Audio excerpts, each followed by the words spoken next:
In this video, we delve into the meaning behind Robert Frost's famous poem, The Road Not Taken. We discuss the symbolism of the two paths, the idea of choosing one's own destiny, and how the poem speaks to the human experience of decision-making. This video pairs the beautiful imagery of nature with the words of Robert Frost's The Road Not Taken. The result is a stunning visual poem that highlights the poem's themes of exploration, decision-making, and personal growth. Okay, people, we will start with this poem, The Road Not Taken by Robert Frost. Okay, so this is basically The Road Not Taken. इस poem में Robert Frost basically is doing what? He is trying to compare the dilemma of taking decisions. ठीक है, जब भी आपको life में कोई भी इम्पोर्टेंट डिसीजन लेना रहता है तो obviously there will be a dilemma. ठीक है, डिलेमा मतलब ये करें कि ये करें. ठीक है, तो जैसे अगर आप 10th के बाद देखेंगे साइंस लेना है कि आर्ट्स लेना है कि कॉमर्स लेना है, ऐसा आपका एक डिसीजन रहेगा. ठीक है, सो आपको हमेशा लाइफ में ऐसे तमाम सिचुएशंस आएंगे जहाँ पे आपको डिसीजन एक ऐसे पॉइंट पे लेना पड़ेगा जिससे आपका लाइफ का फ्यूचर डायरेक्शन निर्धारित होगा. ठीक है, so a lot depends on how effectively you have analyzed the situation and yourself to take the right decision. तो ये आपके ऊपर डिपेंड करता है. ठीक है, so this is a kind of a poem जहाँ पे पोएट ने क्या किया है, पोएट ने बोला कि भाई मैं जा रहा था जंगल से और अचानक में मेरे को ऐसा एक रास्ता दिखा. ठीक है, मैं जंगल से जा रहा था, अचानक से वुड्स में मुझे एक रास्ता दिखा, इस तरफ भी जा सकते थे अपन, इस तरफ भी जा सकते थे. ठीक है, so that is how he is representing it. Two roads diverged in a yellow wood and sorry I could not travel both. तो ऑब्वियस सी बात है कि भाई साहब एक टांग इधर एक टांग इधर ऐसे तो कर नहीं सकता कोई भी. ठीक है, सो ऑब्वियस सी बात है कि रास्ता अगर चुनना है तो एक ही कोई रास्ता इनमें से चुनना पड़ेगा. ठीक है, सो वुड मतलब यहाँ पे क्या है, वुड मतलब फॉरेस्ट. ठीक है, वुड मतलब यहाँ पे भाई साहब फॉरेस्ट. फॉरेस्ट भाई साहब किससे बना होता है, ट्रीज किससे बने होते हैं, वुड से. ठीक है, so two roads diverged in a yellow wood and sorry I could not travel both. दोनों भी एक साथ मैं ट्रैवल नहीं कर सकता. And be one traveler long I stood and looked down one as far as I could to where it bent in the undergrowth. तो मैं भाई साहब देखने लगा कि कहाँ जा रहा है ये रास्ता, ऐसे देखते हैं ना. ठीक है, कहाँ पे इसका बेंडिंग हो रहा है, किधर ये अंडरग्रोथ में जा रहा है. ठीक है, so the poet has come into the deep autumnal wood. Deep autumnal wood मतलब ये अभी ऑटम का सीजन चल रहा है यहाँ पे. ठीक है, ऑटम सीजन है. Where two roads have diverge in two ways like a fog. तो ये भाई साहब एक ऐसे दो रास्तों में ये बट गया है एक रोड. ठीक है, immediately the poet understands that as a traveller travelling both roads is impossible. Here the two roads symbolise two ways to go in life. तो एक्चुअली में किसी भी पॉइंट में आप लाइफ में ऐसे सर्कमस्टेंस पे आएंगे जहाँ पे आपको एक डिसीजन लेना पड़ेगा. आपके सामने रास्ते दो होंगे लेकिन चुनना एक ही पड़ेगा. ठीक है, so that is what it is portraying. The poet first thought of travelling both the roads and then discarded the ideas. तो पहले क्या सोचा उसने कि अच्छा थोड़ा सा इधर जाकर देखते हैं, फिर वापस आएंगे, फिर इधर जाकर देखेंगे, तो इसमें तो काफ़ी सारा टाइम वेस्ट हो जाएगा भाई साहब. ठीक है, तो that is what the poet first thought. And be one traveller long I stood and look down as far as I could to where it bent in the undergrowth. ठीक है, then he finds himself in a dilemma. dilemma मतलब confusion. ठीक है, dilemma मतलब होता है confusion, ये करे कि ये करे. ठीक है, dilemma is a confusion. Into able to decide about the choice of roads, he found that the first road has bent in the underground bush. The underground here represents the unknown world. ठीक है, तो underground bush, तो पहला वाला जो road है वो ऐसे बेंट हो गया है, पता नहीं किधर जा रहा है. ठीक है, ज़्यादा दूर तक नहीं दिख रहा है और ये अंडरग्राउंड चला गया. मतलब अंडरग्राउंड मतलब एक अननोन जगह जा रहा है ये. ठीक है, तो ये एक डिफिकल्ट रोड होगा. That is what symbolises. ठीक है, तो obviously it will be an unknown world to which it is taking a turn. ठीक है, okay, alright. And took the other just as fair. ठीक है, and having perhaps the better claim because it was grassy and wanted wear though as for the passing there had warned them really about the same. The poet selects the road that appears at first glance to be less traveled. ठीक है, तो इन्होंने अपना कौन सा road चुना जो पहले ग्लांस में लगे लेस ट्रैवल्ड.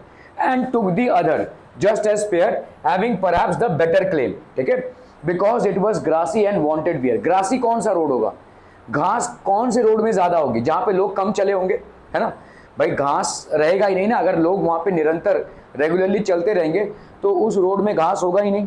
तो जिस रोड में ज़्यादा घास होगा, it indicates that not much of people have travelled through that road, it means that future में ये रोड डिफिकल्ट हो सकता है, ठीक है, इसलिए लोग उस रास्ते गए नहीं है। Because it was grassy and wanted wear, though as for that the passing there had warned them really about the same, ठीक है। This stanza suggests that he has an independent spirit and does not wish to follow the crowd, ठीक है। तो इन्होंने मतलब ऐसा रास्ता चुनने की कोशिश कर रहे जहाँ पे ज़्यादा लोग गए नहीं हैं। सो ज़्यादा लोग जहाँ पे गए होंगे मतलब क्राउड को फॉलो करना हो गया। So the poet here is trying to actually choose a road on which not most of the people have traveled, ठीक है। So the poet selects the road that appears at first glance to be less traveled. This stanza suggests that he has an independent spirit and does not wish to follow the crowd. After a moment, he changes his mind, concluding that both roads are equally worn out. दोनों भी roads भाई साहब आपके equally worn out हो गए, ठीक है। Both are equally worn out, okay.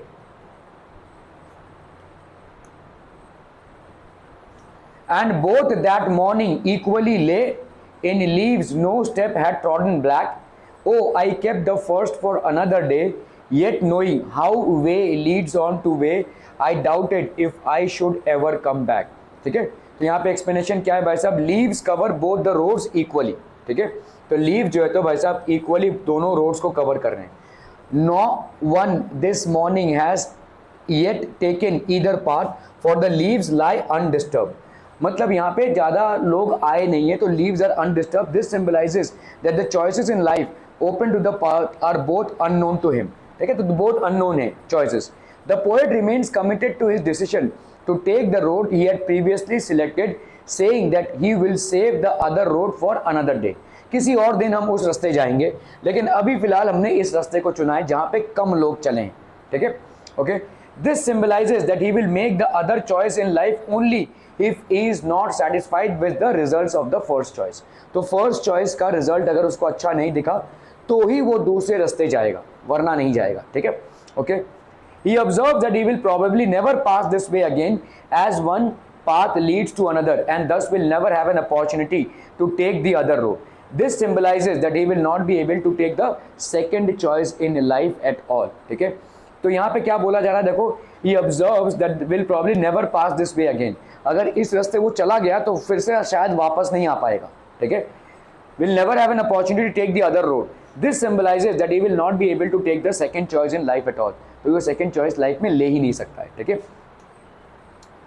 I shall be telling this with a sight, somewhere ages and ages hence two roads diverged in a wood and I took the one less traveled by, तो मैं उस रास्ते गया जिसमें less travelling हुई थी, I took the one less travelled by and that has made all the difference, ठीक है।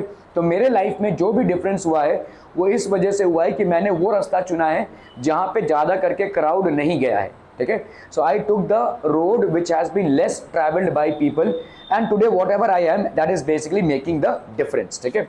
In years to come, the poet says he will be telling others about the choice he made, meaning that he will talk about what decisions in life he took. While doing so, he will sigh either with relief that he made the right choice or with regret that he made the wrong choice.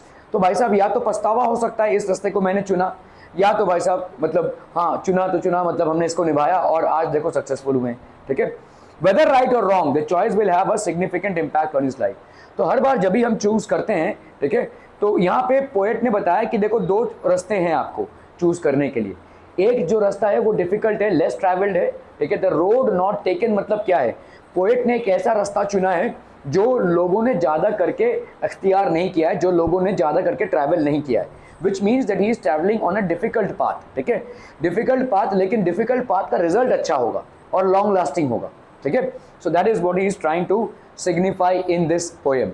Okay, so the poem concludes with, ठीक है, and that has made all the difference. तो इससे भाई साहब poem देखिए and हो रहा है, that has made all the difference. The concluding lines conveys that the decision taken make all the differences, meaning right or wrong decisions at life stage have huge bearing in shaping the individual's life, ठीक है। right हो या wrong decisions हो, life stage have huge bearing in shaping the individual's life, individual life के लिए बहुत ज़्यादा ज़रूरी है, ठीक है, क्लियर है। Two roads diverge in a yellow wood and sorry I could not travel both and be travel along. तो ये भाई साहब देखो, अगर हम यहाँ पे पोएटिक डिवाइसेस की बातें कर रहे हैं, ठीक है, पोएटिक डिवाइसेस जो आपको जानना बहुत जरूरी है। पहली हम बात करेंगे भाई साहब राइमिंग स्कीम की, ठीक है। So what is basically the rhyming scheme here? Two roads diverge in a yellow wood, ठीक है, and sorry I could not travel both. तो क्या हो जाएगा भाई साहब, अगर मैंने इसको इसके साथ मैच हो रहा है क्या? वुड और बोथ मैच नहीं हो रहा है ना। तो यहाँ पे क्या हो जाएगा बोलो, अगर मैंने इसको ए माना तो इसको क्या मानना पड़ेगा? बी, ठीक है। स्टूड, क्या ये मैच हो रहा है? देखो वुड और स्टूड, तो ये क्या हो जाएगा? ए, ठीक है। राइमिंग स्कीम समझ में आ रही है। एंड लुक्ड डाउन, तो and be one traveller long I stood, ठीक है, and looked down one as far as I could, तो ये क्या हो जाएगा भाई साहब? अगेन ए, ठीक है। To where it bent in the undergrowth, अभी भाई साहब ये वाला क्या हो जाएगा? अंडरग्रोथ, बोथ और अंडरग्रोथ, क्या ये मैच हो रहा है? तो ये हो गया आपका बी, ठीक है। ए बी ए बी, ठीक है, ए बी ए बी, ये हो गया आपका फर्स्ट स्टैंजा का राइमिंग स्कीम। क्लियर है? क्लियर है। लास्ट वर्ड को देखेंगे, उसका प्रोनाउंसिएशन देखेंगे और देखेंगे किसके साथ ये मैच हो रहा है, whether it is matching with in, ठीक है। इस पे आते हैं भाई साहब। Then took the other just as fair and having perhaps the better claim, तो ये अगर ए है तो इसको भाई साहब बी होना पड़ेगा, क्योंकि दोनों में कोई मेल मिलाव नहीं है, ठीक है। Because it was grassy and wanted wear, fair and wear, is it matching? तो this will become A. Though as for that the passing there, तो यहां पे वेयर और देयर मैच हो रहा है भाई साहब, ये हो गया ए, ठीक है। He had worn them really about the same, claim और सेम मैच हो रहा है भाई साहब, तो ये हो गया बी, ठीक है। तो राइमिंग स्कीम आपकी क्या हो गई? A B A B, A B A B. Are be understanding how to match the rhyming scheme, ठीक है, okay. And both that morning lay in leaves, तो ले हो गया भाई साहब आपका वर्ड, ठीक है। सो दिस इज बेसिकली ले, ठीक है। In leaves no step had trodden black, तो ये क्या हो जाएगा भाई साहब आपका ब्लैक, तो ये हो गया ए, ये हो गया लेट्स से बी, क्योंकि कोई मैचिंग नहीं है यहाँ पे। ले और डे में मैचिंग है, ठीक है। Oh I kept the first hour first for another day, ah. Yet knowing how way leads to way, तो ये भाई साहब ए है ना भाई साहब। डे वे ले सब एक हो रहा है। I doubted if I should ever come back, black और बैक, तो ये क्या हो जाएगा? बी। तो A B A B. Are we understanding the rhyming scheme out here people? समझ में आ रहा है? ये सिर्फ और सिर्फ लास्ट वर्ड और उसके प्रोनाउंसिएशन को देखना है और ए और बी में सेग्रीगेट करना है, ठीक है। Okay, so now we will talk about poetic devices. Alliteration कहां पे यूज हुआ है, अलग अलग डिवाइसेस कहां पे क्या क्या यूज हुआ है, ठीक है। Okay, symbolism. Symbolism is the use of symbols to signify ideas and qualities, ठीक है, by giving them symbolic meanings that are different from the literal sense. For example, two roads represent two or more choices in our life. तो यहाँ पे शुरुआती तौर पे इन्होंने भाई साहब टू रोड्स के बारे में बात किया। यहाँ पे एक्चुअली में ये रोड्स के बारे में बात नहीं कर रहे हैं, ये हमारे लाइफ में जो चॉइसेस हैं, ठीक है, उसके बारे में बात कर रहे हैं। टू चॉइसेस, बहुत सारे चॉइसेस अगर लाइफ में रहेंगे तो अल्टीमेटली, अभी देखो जैसे तुम अगर एक मोबाइल फोन लेने गए, ठीक है, वो किसी भी दुकान में जाओगे 8-10 फोन दिखा देंगे तुमको, तो तुमको फिर धीरे धीरे धीरे धीरे धीरे 10 से फिर 5, 5 से फिर 4, 4 से फिर 3 आके अटकोगे तुम 2 पे, ठीक है। 2 बहुत ही क्लोज रहेंगे, उनमें से किसी एक को चुनना है, ठीक है। So that is how it is. तो सिंबॉलिज्म क्या है? सिंबॉलिज्म मतलब यहाँ पे 2 रोड्स, तो यहाँ पे फिगर्स ऑफ स्पीच है basically, these are figures of speech, और इनको हम क्या बोलेंगे? Poetic devices. These are figures of speech और पोएटिक डिवाइसेस, ठीक है। तो यहाँ पे क्या बोला जा रहा है? Symbolism is the use of symbols to signify ideas and quantities by giving them symbolic meanings that are different from their literal sense. For example, 2 roads represent 2 or more choices in our life. तो 2 road क्या represent कर रहे हैं? 2 से ज्यादा choices को हमारे life में रिप्रेजेंट कर रहे हैं। They are representing 2 or more choices. Symbolism समझ में आ रही है ये, ठीक है। ओके, तो यहाँ पे रोड से हमको लेना देना नहीं है, यहाँ पे हमको लेना देना है भाई साहब चॉइसेस से, ठीक है। Okay, what is anaphora people? Anaphora is a device that features a repetition of a word or phrase at the beginning of successive sentences. मतलब आपने सेंटेंसेस स्टार्ट किए हैं और सेंटेंस के स्टार्ट में ही एक ही वर्ड रिपीट हुआ है, 2 लगातार सेंटेंसेस। कौन से लगातार? मतलब कंसेक्यूटिव सेंटेंसेस पीपल, ठीक है। तो यहां पे anaphora is a device that features repetition. Repetition हो रहा है किसका? वर्ड का या फ्रेज का at the beginning of successive sentences, एक के बाद एक सेंटेंसेस में, फ्रेजेस और क्लॉजेस, सक्सेसिव सेंटेंसेस, फ्रेजेस और clauses. For example, two roads diverge in a yellow wood, ठीक है, ये आपका भाई साहब पहला स्टैंजा है. And sorry I could not travel both, तो यहां पे आपने क्या यूज किया भाई साहब, and be one traveller long I stood, क्या यूज किया आपने भाई साहब, and look down one as far as I could, तो अगेन क्या यूज किया आपने भाई साहब, एंड. तो यहां पे आप क्या कर रहे हैं भाई साहब, this is known as anaphora, this is known as anaphora, ठीक है, to where it bent in the undergrowth. Clear है, क्लियर है, क्लियर है people. Alliteration is a device that features repetition of a consonant sound, ठीक है. तो ऑलिटरेशन क्या है भाई साहब, एक डिवाइस है that features repetition of a consonant sound. For example, then took the other just as fair and having perhaps the better claim because it was grassy and wanted wear. तो यहां पे आपका क्या क्या हो गया, देखिए, फेयर और ये हो गया आपका भाई साहब वियर, ठीक है. सो आपका देखो ऑलिटरेशन क्या हो रहा है, यहाँ पे थोड़ी device that features consonant sound यहाँ पे रिपीट हो रही है, सॉरी मैंने दूसरा बोल दिया, ठीक है. यहाँ पे कॉन्सोनेंट साउंड, देखिए वॉवल साउंड का रिपीट होने को हम क्या बोलते हैं, वॉवल साउंड के रिपीट होने को हम क्या बोलते हैं, एसोनेंस, ठीक है. वॉवल साउंड जब रिपीट होता है, ठीक है, तो जिसको बोलेंगे हम repetition, repetition of a vowel sound, repetition of a vowel sound is known as assonance, ठीक है. एंड आपका repetition of a consonant is known as alliteration, ठीक है.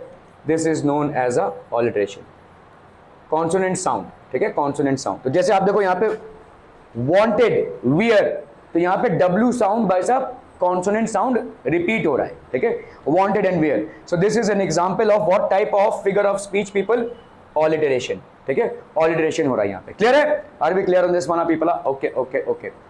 Then took the other just as fair and having perhaps the better claim because it was grassy and wanted wear, ये तो हो गया भाई साहब. Through though as for that the passing there, तो आपका भाई साहब यहाँ पे देखो TH वाला साउंड यूज हुआ है, TH वाला साउंड यहाँ भी यूज हुआ है, यहाँ भी यूज हुआ है, यहाँ भी यूज हुआ है और यहाँ भी यूज हुआ है, एक ही लाइन में यूज हुआ है, ठीक है. सो ये आपका TH वाला जो कॉन्सोनेंट साउंड है, though as for that the passing there, तो आपका भाई साहब TH वाला साउंड यूज हुआ है. So we will call it what people, what is this called as alliteration, this is known as alliteration. Clear है, clear है, क्लियर है people. And both that morning equally lay in leaves no step that trodden black, oh I kept the first for another day, ठीक है. तो first for another day, तो आपका भाई साहब यहाँ पे क्या हो जाएगा, देखो ये रिपीट हुआ है, this is first, this is for another day, ठीक है. And both that morning equally lay in leaves no step had trodden back, oh I kept first for another day. तो यहाँ पे भी आपका क्या हो रहा है, ऑलिटरेशन, F वर्ड रिपीट हो रहा है भाई साहब, तो this is an alliteration. Clear, okay. And both that morning equally lay in leaves no step had trodden black, oh I kept the first for another day. क्यों ये रिपीट हो गया भाई साहब, ओके. अभी हम आते हैं भाई साहब रेपिटेशन. रेपिटेशन क्या होता है भाई साहब, repetition is when you are repeating a word और अ फ्रेज, एक ही लाइन में आप भाई साहब रिपीट कर रहे हैं वर्ड को. Two roads diverge in a yellow wood and sorry I could not travel both and be one traveler along I stood, ठीक है, and looked down as far as I could to where it bent in the underground. Two roads diverged, तो आपका भाई साहब यहाँ पे repetition is the repeating of a word or a phrase, एक ही चीज जो है तो बार बार रिपीट हो रही है, देखो, ठीक है. Two roads diverged in a yellow wood and sorry I could not travel both, देखो two और both क्या सेम ही है, मीनिंग तो सेम ही है ना. And be one traveller long I stood and look down as far as I could to where it bent in the underground. तो इस तरह के फ्रेजेस को हम क्या बोलेंगे, रेपिटेशन, ठीक है. आई शैल बी टेलिंग, अभी देखो यहाँ पे ये सेंटेंस जो है आपका, two roads diverge in a yellow wood, इससे पोएम चालू हो रहा है और देखो बीच में भी I shall be telling this with a sigh somewhere ages and ages hence two roads diverge in a wood. फिर से आया, देखो पूरा फ्रेज फिर से आ गया, ठीक है. वर्ड का रिपीट होना, ठीक है, वर्ड का रिपीट होना या पूरे एक फ्रेज का रिपीट होना, ठीक है, पूरे एक फ्रेज का रिपीट होना all throughout the poem, ठीक है, इज नोन एज रेपिटेशन, ठीक है, is known as repetition. Clear है, समझ में आ रहा है ये, ठीक है। सो यहाँ पे क्या मिल रहा है आपको, देखो ये जो है एक पूरा फ्रेज है, 2 roads diverged in a yellow wood, ठीक है, और यहाँ पे 2 roads diverged in a wood, almost same, ठीक है, तो इसको हम क्या बोलेंगे, this is known as repetition, ठीक है। क्लियर क्लियर क्लियर पीपल हम ओके। तो आपने भाई साहब यहाँ पे क्या क्या सीखा, देखो फिगर्स ऑफ स्पीच में जिनको आपको देखना है, पहला है आपका let's say alliteration. What is alliteration people, what is alliteration, फटाफट से बताना है भाई साहब। ऑलिटरेशन इज व्हाट, हाँ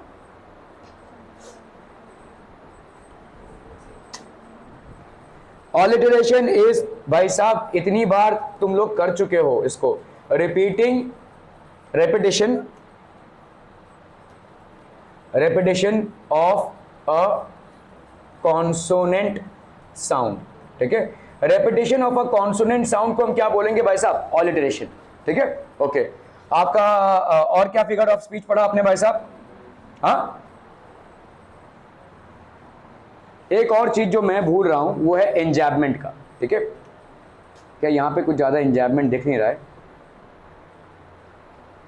हाँ ये वाला एनाफोरा, ठीक है। सो आपने दूसरा क्या पढ़ा भाई साहब, anaphora. What is anaphora, anaphora, anaphora means that starting में, स्टार्टिंग ऑफ 2 और मोर कंसेक्यूटिव सेंटेंसेस में, 2 और मोर कंसेक्यूटिव सेंटेंसेस में जब आप सेम वर्ड यूज करते हैं, you use the same word, ठीक है, when at the starting of 2 और मोर कंसेक्यूटिव सेंटेंस, एक के बाद एक सेंटेंसेस हैं और स्टार्टिंग में अगर आपने सेम वर्ड यूज किया हुआ है तो इस फिगर ऑफ स्पीच को हम क्या बोलेंगे, एनाफोरा, ठीक है। तो जैसे यहां पे देखो एनाफोरा का एग्जांपल आपको दिख रहा था, यहां पे एनाफोरा क्या है, यहां पे जैसे यूज हुआ and sorry I could not travel both, and be one traveller long I stood, and look down as far as I could, तो तीनों में भी भाई साहब एंड से चालू हुआ है, ठीक है। सो ये हो गया भाई साहब आपका एनाफोरा, स्टार्टिंग ऑफ 2 और more consecutive sentences that is same word, repetition of a consonant sound, ठीक है, ऑल्टरेशन। और क्या पढ़ा आपने भाई साहब, व्हाट इज इट, असोनेंस, ठीक है। तो एक वॉवल साउंड का रेपिटेशन को हम क्या बोलेंगे, असोनेंस, तो वॉवल साउंड के रेपिटेशन को हम बोलेंगे असोनेंस, ठीक है। तो जैसे आपका भाई साहब यहाँ पे वॉवल साउंड, सॉरी, नॉट, ठीक है, इस तरह के आप देखो यहाँ पे जैसे ओ साउंड रिपीट हुआ है, देखो ओ साउंड रिपीट हुआ है, यहाँ पे भी देखो ओ साउंड रिपीट हुआ है, ओ साउंड रिपीट हुआ है, यहाँ पे भी लुक्ड, ठीक है, ओ ये साउंड आपका देखो रिपीट हुआ है, तो इसको हम बोलेंगे वॉवल साउंड, ठीक है, that is known as assonance, ठीक है, ओके। ऑलिटरेशन, और फिर क्या पढ़ा भाई साहब आपने, रेपिटेशन, ठीक है। What is repetition, repetition is when a word or a phrase, when one word or a phrase is repeated, when one word or phrase is repeated in the poem, अगर एक वर्ड या phrase का repetition हुआ है poem में तो हम उसको बोलेंगे रेपिटेशन। क्लियर है, समझ में आता हूं, ऑलिटरेशन, एनाफोरा, रेपिटेशन, और क्या पढ़ा भाई साहब आपने, असोनेंस, ठीक है। Assonance is what, assonance is repetition of a vowel sound, repetition of a vowel sound, तो vowel sound का जो repetition है उसको हम बोलते हैं भाई साहब sonance, ठीक है, क्लियर है। तो अगर इस पोएम की एक समरी देखने को दी जाए आपको तो आप क्या क्या लिखोगे भाई साहब, what are you going to write, तो this poem, ठीक है, The Road Not Taken has been written by Robert Frost, ठीक है।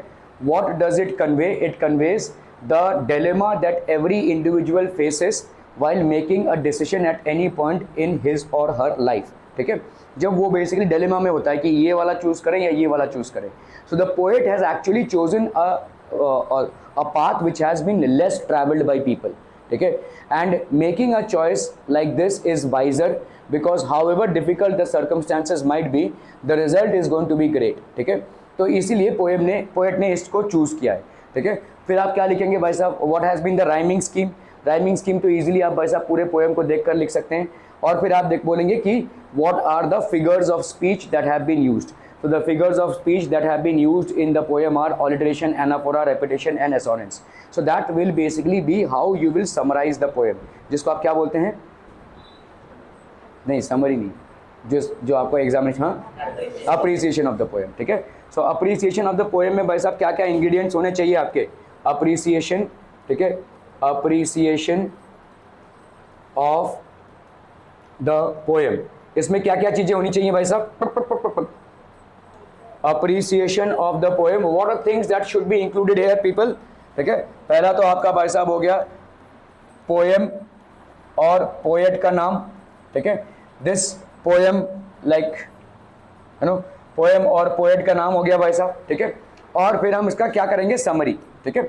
समरी में आप क्या लिख सकते हैं? व्हाट इज, तो पोएम और पोएट का नाम लिख सकते हैं ना, ठीक है।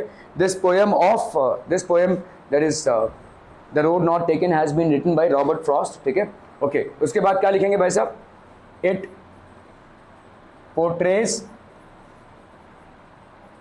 The dilemma in which each one of us are when we are to make choices out of options coming in various circumstances of our lives, ठीक है, of our lives, ठीक है। So what has the poet done here, ठीक है? So the poet has basically, the poet has chosen a less trodden path मतलब जिसमें कोई गया नहीं हो, ठीक है, less trodden path. So ideally he is inspiring us to make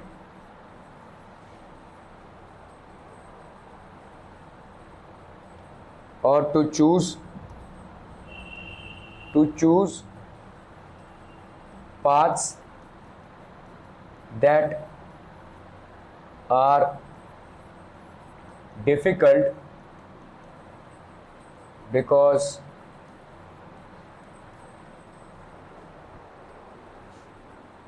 they will ultimately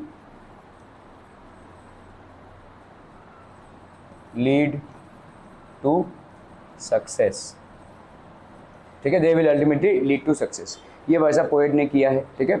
so he has chosen a less trodden path, जिसमें ज़्यादा कोई लोग गए नहीं हैं, ठीक है। Ideally is inspiring us to choose paths that are difficult because they will ultimately lead to success, ठीक है, ओके। इसके बाद क्या बोल सकते हैं भाई साहब? इसके बाद हम किसकी बात करेंगे?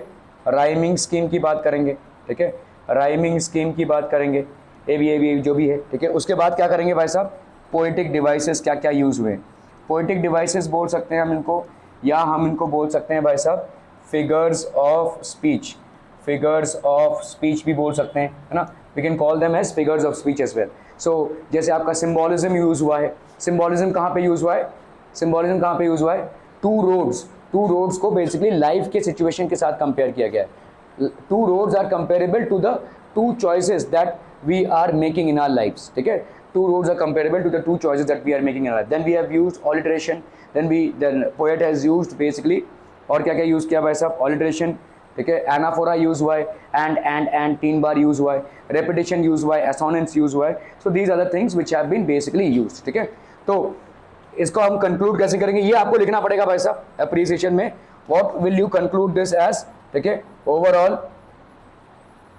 it's a short poem with a very strong inspiration,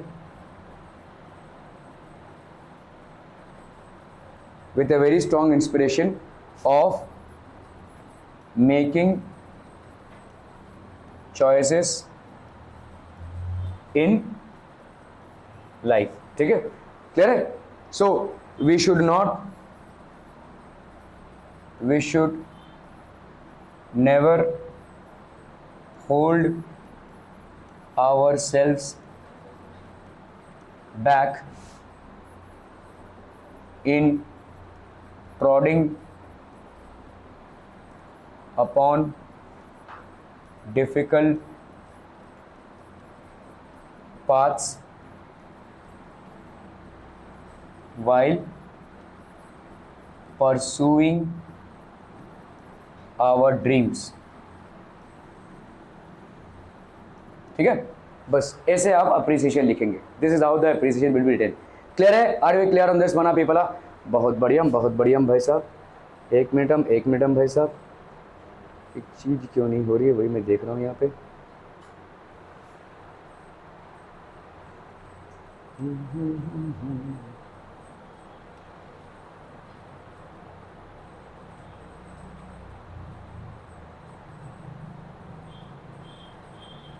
हो जा भाई, हो जा. क्यों हो रहा है भाई साहब? क्यों नहीं हो रहा है भाई? क्यों नहीं हो रहा है? Okay people, in this chapter road not taken which is actually a poem written by Robert Frost. ठीक है, एक बहुत छोटा सा पोएम है और इसमें कवि ने या पोएट ने बात की है एक रास्ता जो उसने नहीं लिया. ठीक है, देखिए हमारे जीवन में बहुत सारे तरीकों के रास्ते मिलते हैं और ये हर स्टेज में मिलता रहेगा. ठीक है, जैसे समझो अगर कल टेस्ट है आपका, ठीक है, और आप टेस्ट देने आए हैं तो टेस्ट आप फेयर मीन से भी दे सकते हैं, जितना आपको आता है उतना ही आप लिख रहे हैं, या आप अच्छी खासी तैयारी करके आए हैं, अच्छा खासा मार्क्स उठाएंगे आप, या आप अनफेयर मीन्स अडॉप्ट करेंगे, है ना, चीटिंग करेंगे. तो चीटिंग करने वाला जो रास्ता है वो ज़्यादा ईजी है, कोई तैयारी की ज़रूरत नहीं, सीधा आएंगे वैसा मोबाइल ऑन, ठीक है, या तो बाजू वाले का जो भी है. ठीक है, तो ये आपका एक आसान सा रास्ता आप अख्तियार कर रहे हैं. ठीक है, you are basically adopting a very easy way out. लेकिन इस इजी वे में एक आपका नुकसान हो रहा है, आप पकड़े जा सकते हैं और पकड़े गए तो 0 मिल जाएगा. दूसरा, अगर आपका कोई लर्निंग नहीं हो रहा है यहाँ पे, ठीक है, आप हो सकता है चीटिंग करके अच्छे मार्क्स ला भी जाए अगर आप पकड़े नहीं गए तो, लेकिन आपका कोई पर्सनल डेवलपमेंट या पर्सनल कोई जो ग्रोथ है इन टर्म्स ऑफ स्टडीज वो नहीं हो रही है. ठीक है, सो ये एक एग्जाम्पल है कि लाइफ में हमेशा हर पॉइंट पे और हर काम के लिए आपको एक डिफिकल्ट स्टेप मिलेगा और एक इजी स्टेप मिलेगा. You will have a difficult process and a easy process as well. ठीक है, आप पे डिपेंड करता है कि आप किसको चूज करते हैं और आपको जाना कहां तक है. That is all about this. ठीक है, तो 2 roads डाइवर्ज्ड in a yellow would. तो पोएट भाई साहब ऐसे येलो वुड में जा रहा था और उसको 2 रास्ते दिखे, and sorry I could not travel both. तो दोनों रास्तों पे चलना संभव नहीं है. क्या एक रास्ते पे आप जा रहे हैं तो दूसरे रास्ते पे भी एक उसी टाइम पे जा सकते हैं? नहीं, इट्स नॉट पॉसिबल, राइट. एक कोई रास्ता आपको चुनना पड़ेगा. And be one traveller long I stood and look down one as far as I could to where it bend in the undergrowth. तो मैं मतलब एक ट्रैवलर के हिसाब से देखने लगा कि कौन सा रास्ता किधर कैसे और कहां तक जा रहा है. ठीक है, then took the other as just as fair, okay, and having perhaps the better claim because it was grassy and wanted wear, though as for the passing there had warned them really about the same, and both that morning equally lay in leaves, no step had trodden black. Oh, I kept the first for another day, yet knowing how way leads on to way, I doubted if I should ever come back. I should be telling this with a sigh. Somewhere ages and ages hence, 2 roads diverged in a wood, and I took the one less travelled by. ठीक है, तो इसका मतलब ये तो roads को describe कर रहे हैं कि कैसे रोड्स हैं, कुछ ग्रासी रोड्स हैं, कुछ ऐसे हैं. ठीक है, लेकिन ये सालों से चलता आया है और ages after ages it has happened. I shall be telling this with a sigh. Sigh मतलब अभी मैं तुम्हें एक कहानी सुनाता हूं. ठीक है, इस तरीके का साई. ठीक है, somewhere ages and ages hence 2 roads. हर एक इंसान अपने जीवन में कोई भी काम करने से पहले उसको 2 रास्ते दिखेंगे ही दिखेंगे. एक झोल का रास्ता, इजी रास्ता, और एक डिफिकल्ट रास्ता. ठीक है, जहां पे उसको मेहनत से उन सारी चीजों को पाना है जो वो ड्रीम कर रहा है, और एक झोल का शॉर्टकट रास्ता उसको दिखेगा. ठीक है, जहां पे उस ड्रीम तक तो वो पहुंच सकता है लेकिन शायद फिसल भी जाए, शायद पकड़ा भी जाए, ठीक है। तो दो रास्ते हर इंसान को दिखेंगे, हर टाइम पे आपके लाइफ में you will always see two roads, ठीक है। Two roads diverge in a wood, wood मतलब ऐसे तरीके का एक जंगल होता है, ठीक है, वुड मतलब जंगल के बीच में। And I took the one less travelled bye, और मैंने कौन सा रास्ता इख्तियार किया जो लेस ट्रैवल हुआ है, मतलब जिसपे कम लोग जाते हैं, और मेहनत वाला जो रास्ता है वो कम लोग जाते हैं उस पे, ठीक है। So obviously the difficult road और the one which required more of labour to travel through, that is the road that I had undertaken, ठीक है। I took the one less travelled by and that has made all the difference, और इसी से सारा difference आया हुआ है, ठीक है। So that has made all the difference, मतलब मेरे आउटलुक में, मेरे सोच में, मेरे सक्सेस में आज की तारीख में जो भी डिफरेंस आया है वो इसलिए आया है क्योंकि मैंने सही टाइम पे सही रास्ता चुना था, ठीक है। क्या ये समझ में आ रहा है? That is what the poet is trying to portray, ठीक है। तो आपको भविष्य में जो भी मिलता है, देखो सिंपल ऐसा सोचो कि आपने आज झोल करके कोई चीज शॉर्टकट में पा ली, ठीक है, ये आपका ट्रेंड बन गया, ये आपका कैरेक्टर बन जाएगा, ठीक है। अरे वाह, शॉर्टकट से चीज मिल सकती है। दूसरे अभी फिर से आप किसी चीज में ऐसे ही दो रास्ते दिखेंगे, फिर से आप शॉर्टकट अख्तियार करोगे, शायद आप पकड़े नहीं गए, फिर से आपको वो चीज हासिल हो गई।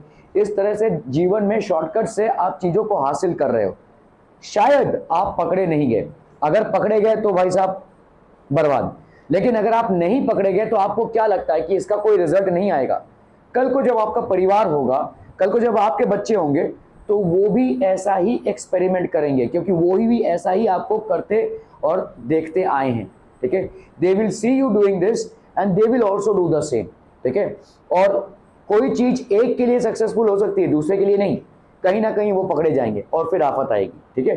सो शॉर्टकट के जो तरीके होते हैं वो भले ही लुभावने हो, तो हर समय हम जीवन में ऐसे जगह पे आकर खड़े होते हैं जब हमको दो रास्ते दिखते हैं और इन दोनों रास्तों में से कोई एक चुनना रहता है। So the poet here is saying that I have chosen the road which has been less travelled by, ठीक है। जो रोड मेहनत कश का मतलब मेहनत का रोड है, जहां पे भाई साहब मेहनत से अपने टैलेंट को निखारना है, मेहनत से अपने जीवन में ऊपर आना है, ऐसे रोड्स पे चलने वाले लोग कम होते हैं, लेकिन अगर ऐसा आप करते हैं तो जीवन में सही निर्णय ले रहे हैं, ठीक है। That is what he is trying to portray, ठीक है। And both the morning equally lay, तो आप हमेशा एक ऐसे स्पॉट पे जीवन में आओगे कि आपको दोनों रास्ते क्लियरली दिख रहे हैं, है ना, ऐसे जगह पे दोनों रास्ते दिख रहे हैं ना आपको। And both that morning equally lay, it leaves no step that trodden back, ठीक है।